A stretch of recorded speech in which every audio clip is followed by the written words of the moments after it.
교재에 보면은 사무엘상 17장 58절에 있는 내용입니다. 58절 한 절만 제가 읽을게요. 사울이 그에게 묻되 소년이여 누구의 아들이냐 하니 다윗이 대답하되 나는 주의 종 베들레헴 사람 이새의 아들이니이다 하니라. 교재에서는 왜 다윗의 아들인 줄 알 건데 왜 자꾸 묻느냐 이런 이야기를 질문을 했습니다.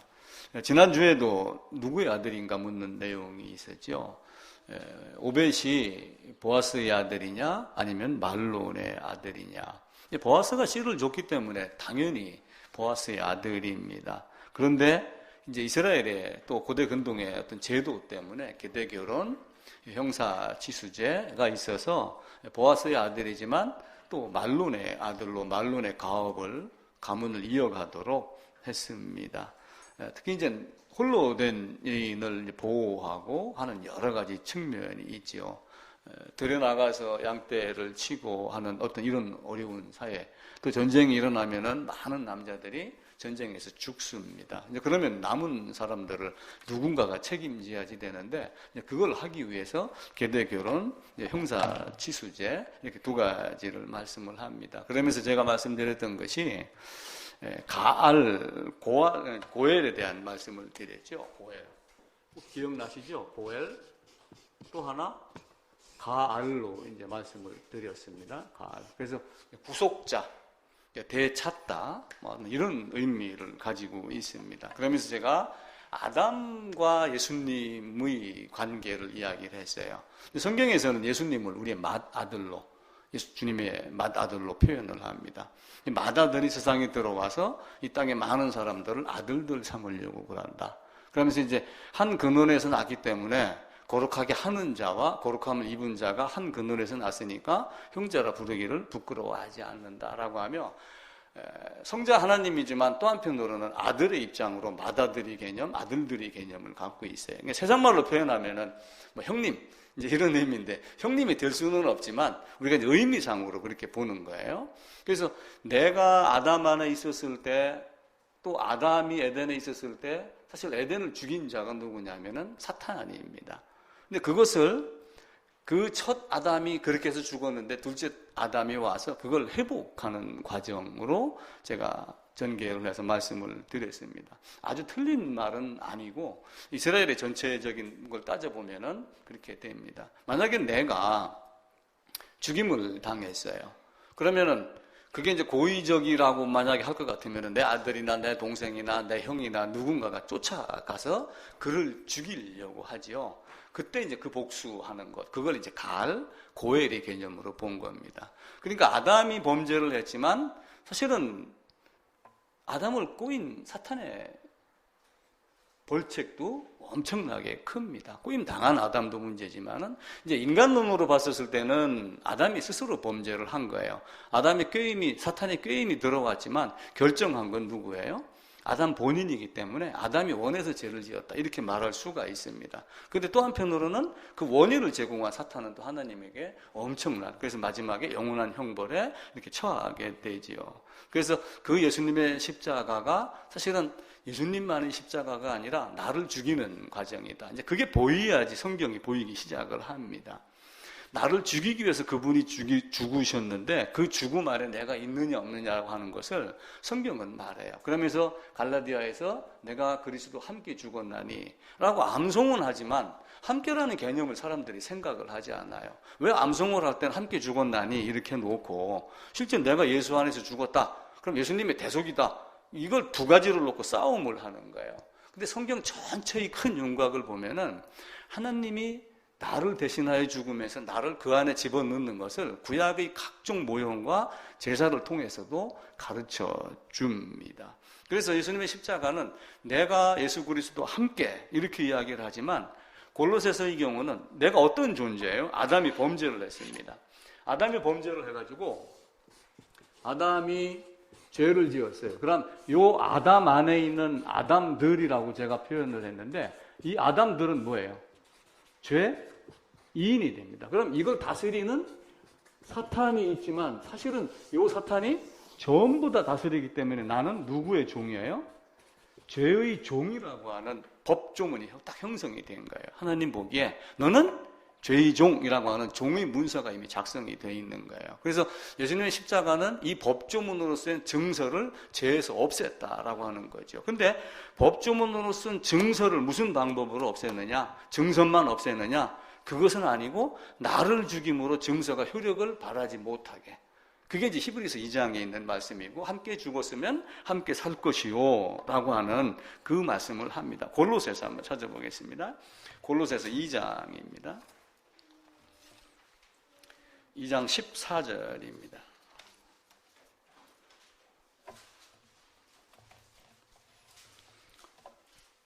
11절부터 몇 절 같이 읽을게요. 11절부터 15절까지입니다. 또 그 안에서 너희가 손으로 하지 아니한 할례를 받았으니 곧 육의 몸을 벗는 것이요 그리스도의 할례니라.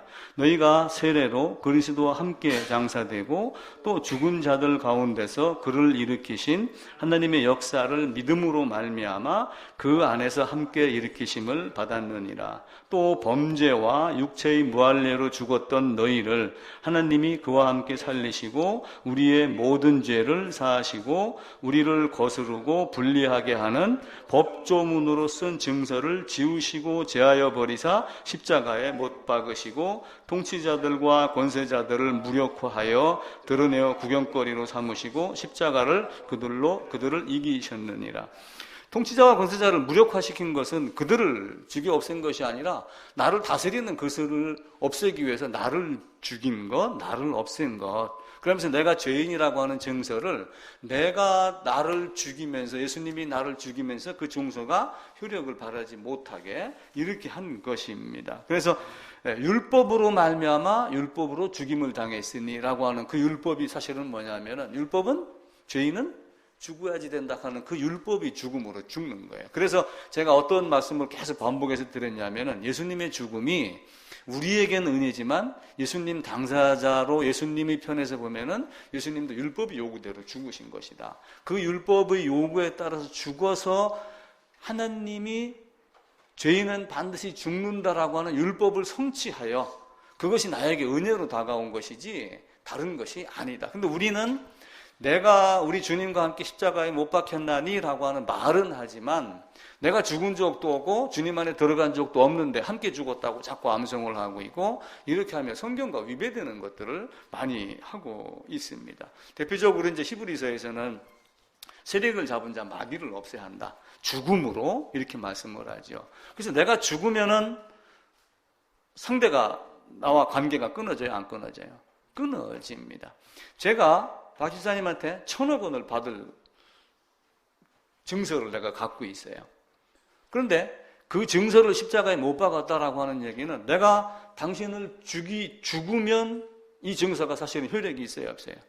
그러니까 우리가 가계빚도 이게 유산을 상속받느냐 안 받느냐에 따라서 가계빚도 받느냐 안 받느냐 뭐 이런 거 있잖아요, 그죠? 그래서 죽으면 모든 것이 사실은 끝나는 겁니다. 십자가는 묘하게 그걸 믿는 믿음 안에서 예수를 믿는 것이다 라고 하는 거예요. 그래서 이제 그 가을 고해를 지난번에 말씀을 드리면서 반드시 누군가가 나를 위해서 복수해 주는 자, 그게 이제 기업 물을 자라고 하는 얘기예요. 그러니까 보아스가 유력자다라고 하는 것은 위대한 존재라고 하는 게 유력자라는 뜻이거든요. 근데 그 계대 결혼 형사치수제가 고대 근동의 그 지방에서만 있었던 것이냐, 아니면 성경에도 있느냐라고 하는 거예요. 성경에 가을 고혈 제도가 있죠, 그죠? 있으니까 반드시 있습니다. 신명기 한번 찾아보겠습니다. 신명기 25장입니다.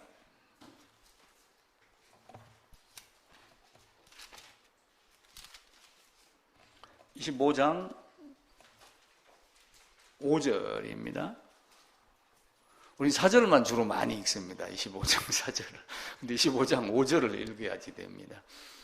곡식떠는 소에게 망을 씌우지 말지니라라고 하면서 자꾸 거기다 적용을 많이 하는데 5절 읽겠습니다. 형제들이 함께 사는데 그중 하나가 죽고 아들이 없거든 그 죽은 자의 아내는 나가서 타인에게 시집가지 말 것이요 그의 남편의 형제가 그에게로 들어가서 그를 맞이하여 아내로 삼아 그의 남편의 형제된 의무를 그에게 다 행할 것이요 그 여인이 낳은 첫 아들이 그 죽은 형제의 이름을 잊게 하여 그 이름이 이스라엘 중에서 끊어지지 않게 할 것이라. 라고 하면 계대 결혼을 사실은 성경에서 말씀을 합니다. 당시에 이제 그 강대국 히타이트라고 하는 나라가 있었는데 그 히타이트의 나라의 법도 이제 형사치수제를 이야기를 합니다. 근데 만약에 형이나 동생이 형수나 제수에게 그 의무를 다 하지 않았을 때는 어떻게 하라고 법이 나와 있냐면은 시부모가 해라 이렇게 법이 나와 있어요.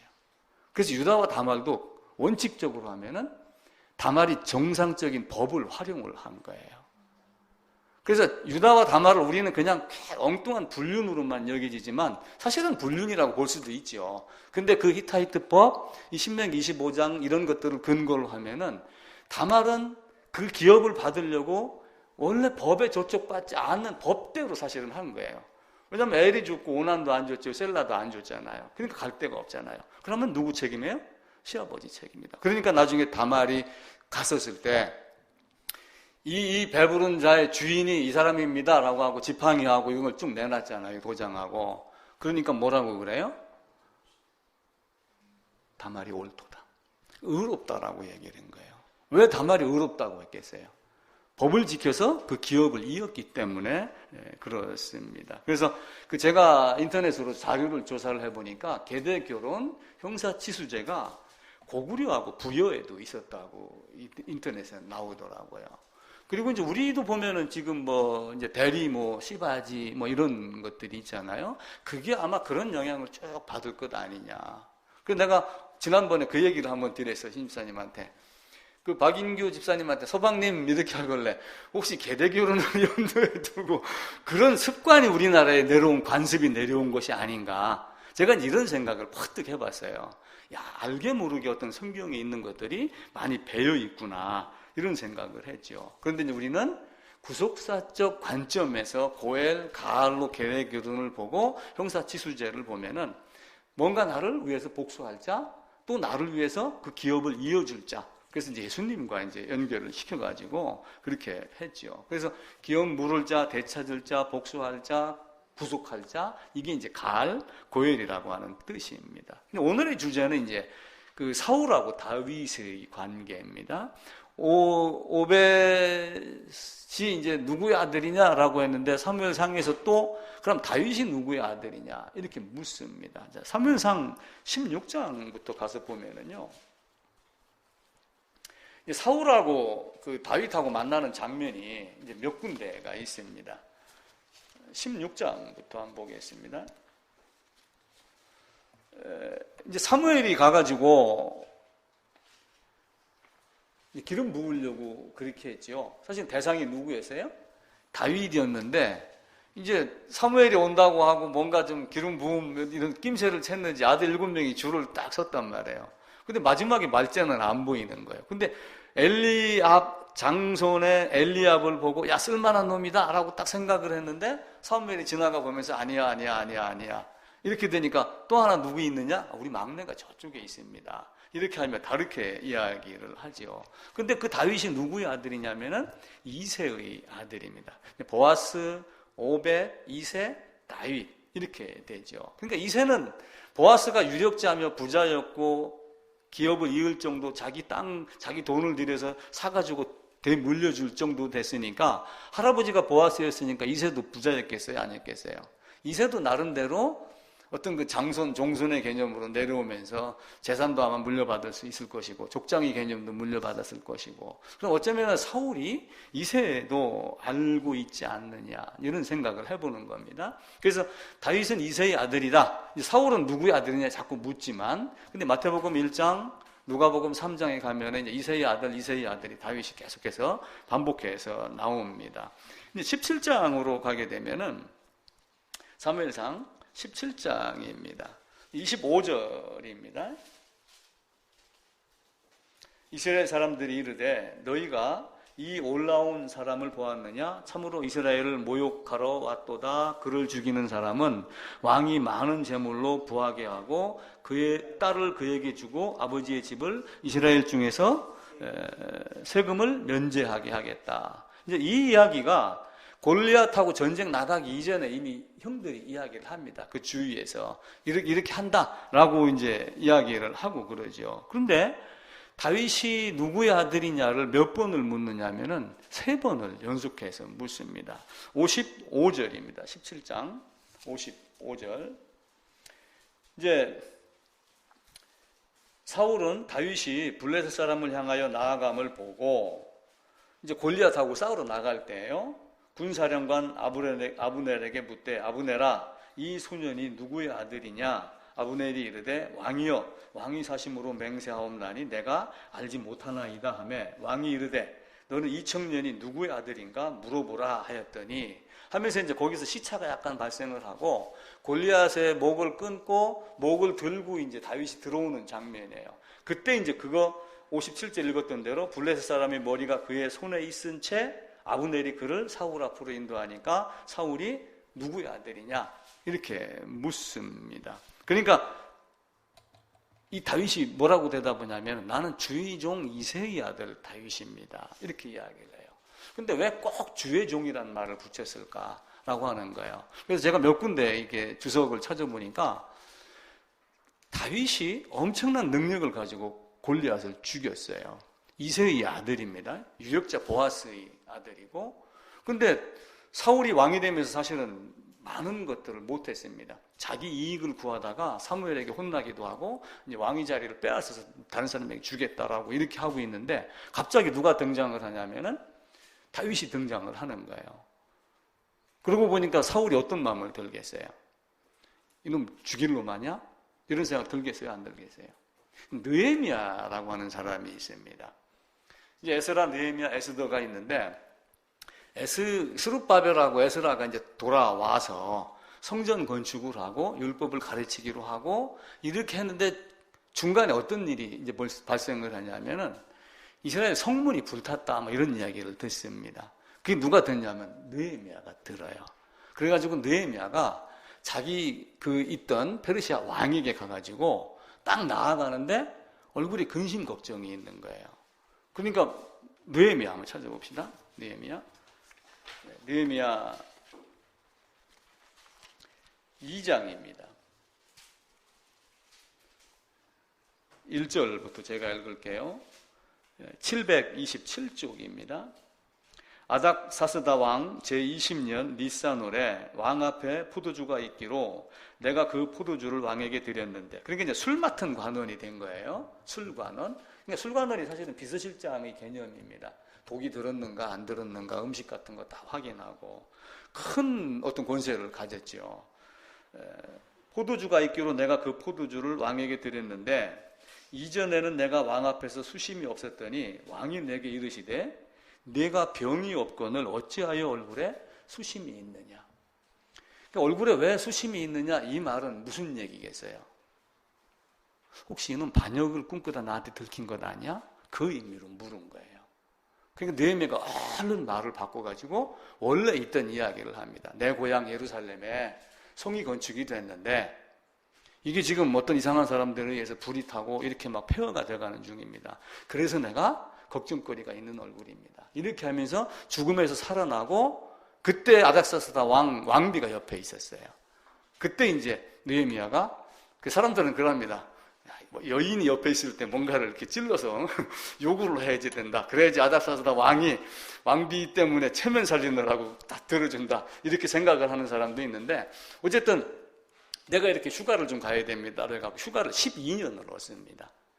그런 정도로 이 수심이라고 하는 것, 이 자체 왕에게 반역이라고 하는 것은 엄청난 거예요.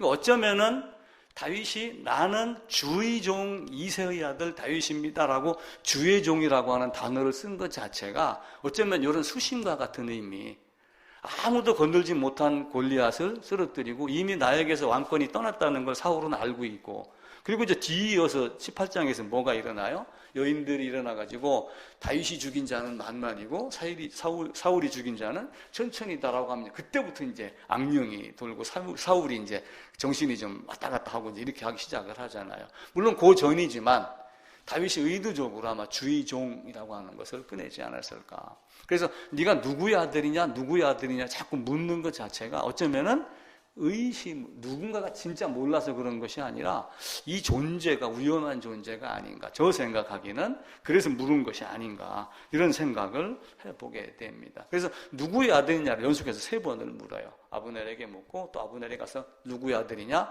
물어보라 하라. 그러니까 전쟁에 나가는, 그리고 이제 그 앞장에서 골리앗하고 이제 싸워가지고 목을 끊어갖고 나오는데 네가 누구의 아들이냐 이렇게 물었을 때 나는 주의 종 이새의 아들입니다. 이 땅은 더군다나 유력자의 손자였으니까 나름 또 그런 게 있겠잖아요, 그죠? 예를 들어서 뭐 지금도 정치권들 보면은 뭐 한 건 딱 하고 그러면은 갑자기 대통령 후보로 올라가고 막 이런 게 있으면은 정적이라는 것이 있어갖고 서로 견제하고 막 내려까고 막 이렇게 하잖아요. 뭐 그런 어떤 의미가 있었지 않았을까라고 생각을 합니다. 이제 교재에서의 질문은 이미 무기 드는 자가 돼 있었고 수금 타는 자가 돼 있었는데 뭘 몰라서 자꾸 묻느냐, 그냥 악령이 들어서 그런 것 아니냐 이런 의미로도 이제 물었습니다. 그런데 꼭 그런 것은 이제 아닐 것이고 제가 생각하는 것은 어떤 그 수심과 연결이 되고 골리앗의 존재가 워낙 뛰어난 존재였기 때문에 아마 왕권이 빼앗긴 걸 이미 알고 있던 사울이 그를 더욱더 의심하지 않았을까 이런 생각을 해보게 됩니다. 이제 교재에서는 사위될 자, 세금 면제될 자가 이제 있으니까 누군가가 또 알아보려고 했을 것이다 이렇게 생각을 했는데 저는 이제 그 의견하고는 약간 다릅니다. 그냥 혹 이제 알고 있는 걸 더 확인하고 싶어서 이제 그렇게 했지만 그것도 아닌 것 같고 단지 골리앗의 존재 때문에 나중에는 사울이 요나단하고의 관계가 있으면서 그 이야기를 해요. 다윗이 왕이 될 걸 알아요. 네가 왕이 돼야 되는데 저놈이 왕이 안 돼야지 된다. 이 이야기를 계속 하면서 그렇게 했음에도 불구하고 요나단이 자기의 군복과 칼을 누구에게 넘겨주냐면은 다윗에게 넘겨줍니다.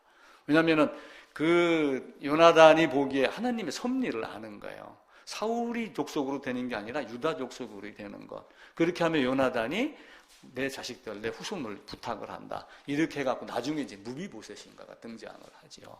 근데 이제 그 무비보셋이 그 종 시바 때문에 이제 이렇게 왔다 갔다 하다가 결국은 이것저것 다 뺏기고 하는 어떻게 이런 과정도 생기게 됩니다. 그래서 우리는 이제 성경 자체에서 여러 가지 사건이 일어나지만 그 중심의 어떤 그 유다의 계보를 통한 큰 강줄기를 살펴보는 것이 더 중요하지 않겠느냐 그런 생각을 해보게 됩니다.